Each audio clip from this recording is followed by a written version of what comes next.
ಇವತ್ತು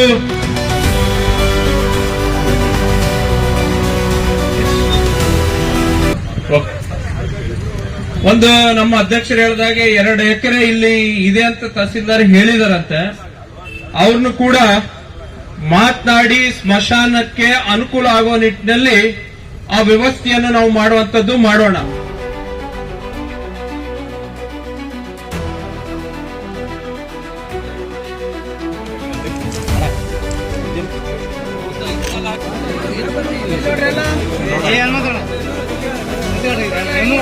ಇವತ್ತಿನ ಜಿಲ್ಲಾ ಉಸ್ತುವಾರಿ ಸಚಿವರು ಯಾರು ನಮ್ಮ ಬಿಜೆಪಿ ಸರ್ಕಾರ ಇರುವಂತಹ ಸಂದರ್ಭದಲ್ಲಿ ಗೊಂದಲ ಆಗಿ ಆಕ್ಷನ್ ಪ್ಲಾನ್ ಕೂಡ ಆಗಿರಲಿಲ್ಲ. ಅನುದಾನದ್ದು ಡೆವಲಪ್ಮೆಂಟ್ ಮಾಡಬೇಕನ್ನುವಂತ ಕೊರತೆ ಕೂಡ ಇತ್ತು. ಇದನ್ನ ನಾನು ಬಂದಾದ ಮೇಲೆ ಮಾರ್ಕೆಟಿಗೆ 1 ಕೋಟಿ ರೂಪಾಯಿ,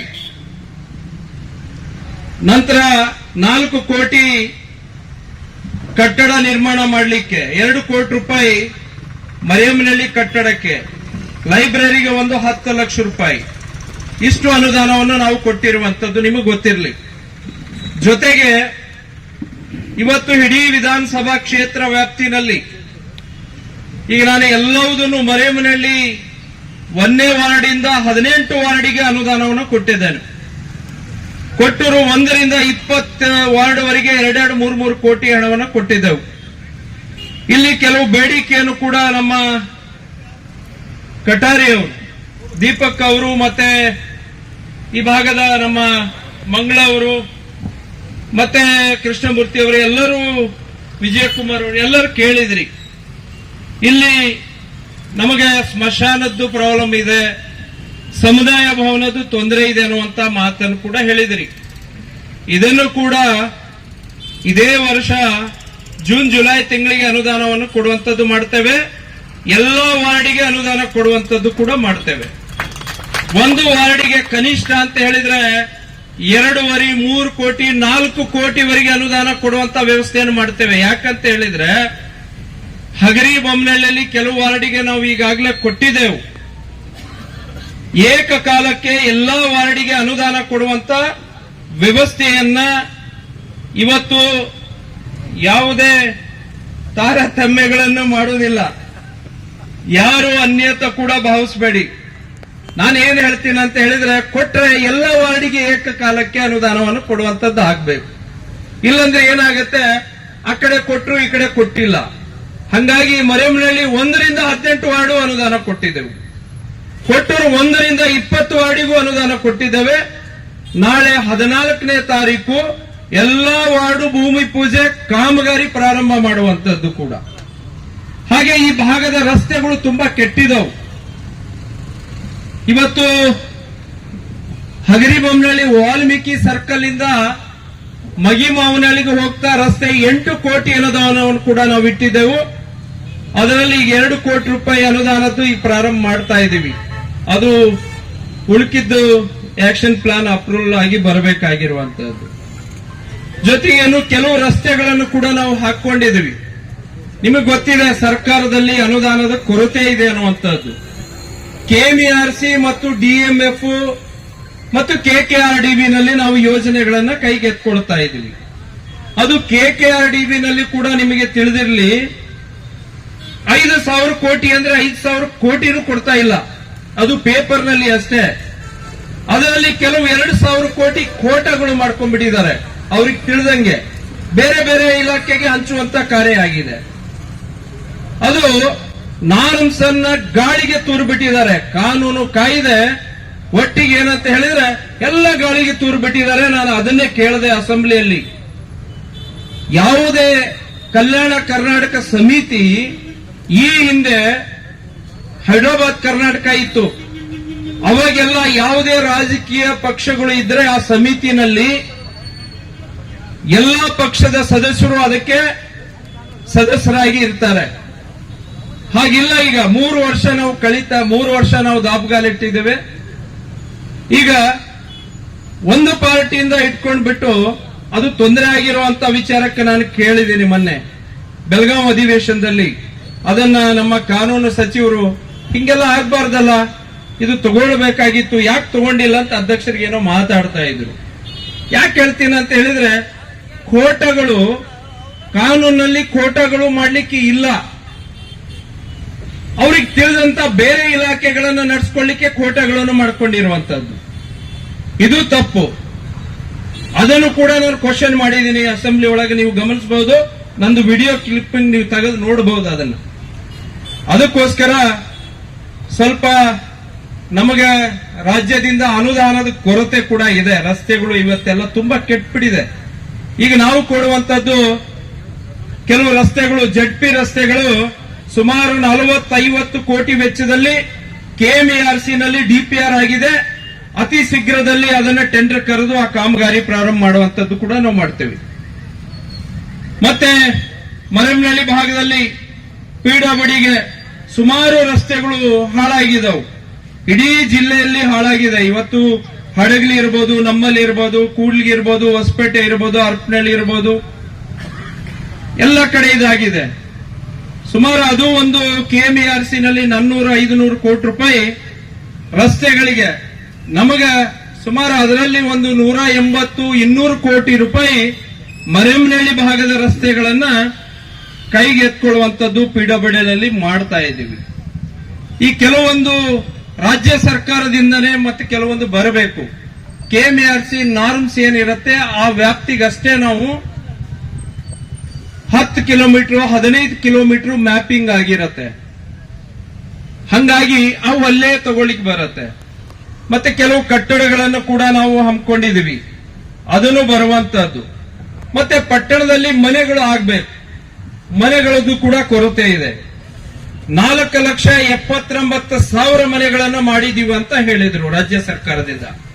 ಇಲ್ಲಿವರೆಗೆ ನಮ್ಮ ಕಲ್ಯಾಣ ಕರ್ನಾಟಕ ಭಾಗದಲ್ಲಿ ಒಂದು ಮನೆನೂ ಕೊಟ್ಟಿಲ್ಲ. ಅದಕ್ಕೆ ಎಲ್ಲಾ ಎಂಎಲ್ಎಗಳು ಎದ್ದು ನಿಂತು ಬಿಟ್ರು. ಮನೆಗಳು ಈ ಭಾಗದಲ್ಲಿ ಕೊರತೆ ತುಂಬಾ ಇದೆ. ಬಡವರಿಗೆ ಮನೆ ಕೊಡುವಂತದ್ದು ಆಗಬೇಕಾಗಿರುವಂತದ್ದು.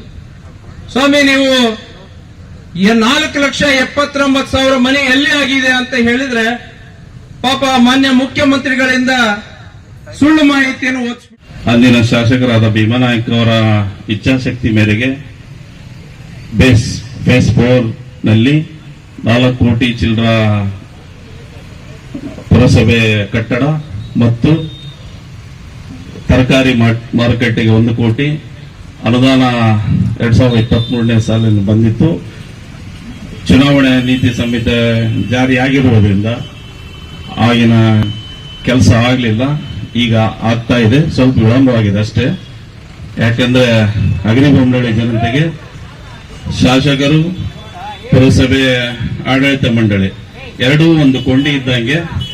2 ಕೊಂಡಿಗಳ ಜೋಡಿ ಆದ್ರೆ ಅಗ್ನಿಬೊಮ್ಮನಹಳ್ಳಿ ಸ್ಪಷ್ಟ ಸ್ವಚ್ಛತೆಗೆ ಮೊದಲು ಆದ್ಯತೆ ಕೊಡೋಣ ಅಂತೇಳಿ ನನ್ನ ಮಾತು ಹೇಳ್ತಾ ಇದ್ದೀನಿ. ಅದೇ ರೀತಿ ನಮ್ಮ ಸಹಕಾರ ಯಾವತ್ತೂ ಇರುತ್ತದೆ. ಪಕ್ಷಾತೀತವಾಗಿ ಯಾವುದೂ ಮಾಡ್ತಾ ಇಲ್ಲ. ನಾವು 23 ವಾರ್ಡು ಎಲ್ಲ ಒಂದೇ ಅಂತೇಳಿ ನಾವು ಮಾಡ್ತಾ ಇದ್ದೀವಿ.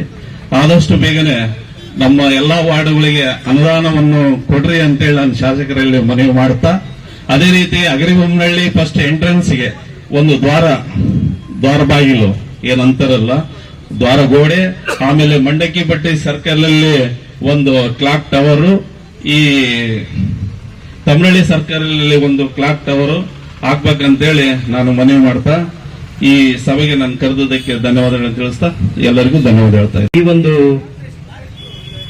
ತರಕಾರಿ ಮೊದಲು 50 ವರ್ಷದಿಂದ ಹಿಂದೆ ಒಂದು ವಿಜಯನಗರ ಅಂತೇಳಿನೇ ಮಾರ್ಕೆಟ್ ಅಂತ ಹೆಸರಿತ್ತು.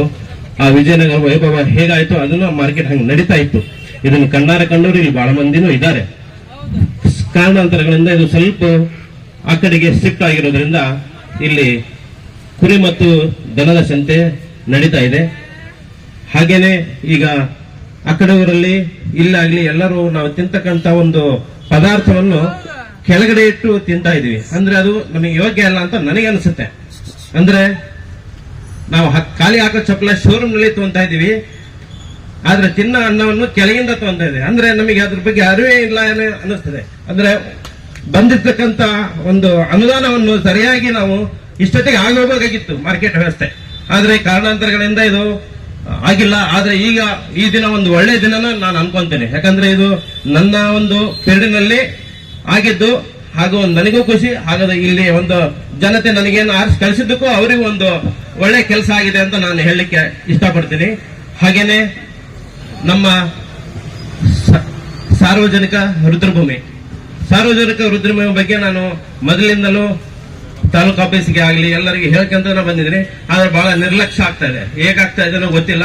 ಯಾಕಂದ್ರೆ ನಮ್ಮ ಅಲ್ಪಸಂಖ್ಯಾತರಿಗೆ ಇದು ಬಹಳ ಒಂದು ಬೇಜಾರದು ವಿಷಯನೂ ಆಗಿದೆ. ಯಾಕಂದ್ರೆ ಯಾರಾದ್ರೂ ತೀರ್ಕೊಂಡಾಗ ನಾವು ಅಲ್ಲಿ ಕ್ಲೀನ್ ಮಾಡಿಸ್ಬೇಕು, ಮತ್ತೆ ಅದು ಪರಿಸ್ಥಿತಿ ಹಾಗೆ ಇರ್ಬೇಕು. ಅಲ್ಲಿ ಹೋಗ್ತೀವಿ, ಅದೇ ವಿಷಯ ಅಲ್ಲೇ ಬಿಟ್ಬಿಡ್ತೀವಿ, ಮತ್ತೆ ಅದನ್ನ ನಾವು ಪುನರ್ ಇದು ಮಾಡ್ತಾ ಇಲ್ಲ. ಆದ್ರೂ ನಾನು ಬಂದಾಗ ಅದನ್ನ ಬಹಳ ಸಲ ಆಫೀಸ್ನಲ್ಲಿ ಅದನ್ನ ಬಹಳ ಮೆಲುಕು ಹಾಕಿದ್ದೀನಿ, ಆದ್ರೂ ಕಾರ್ಯಗತ ಆಗಿಲ್ಲ.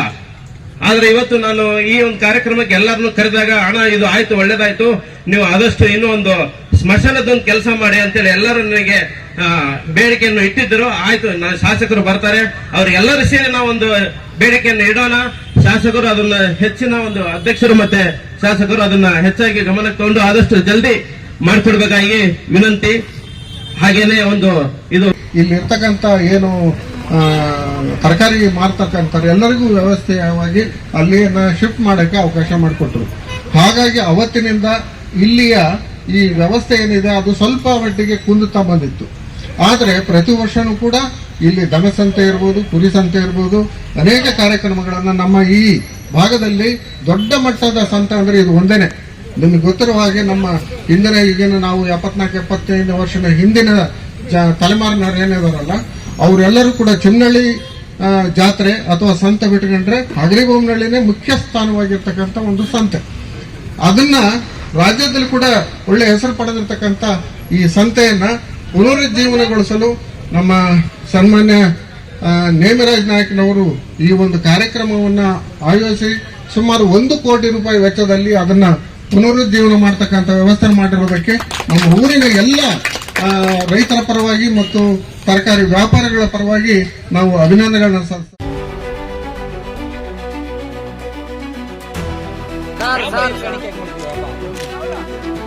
ಹಾಕಿ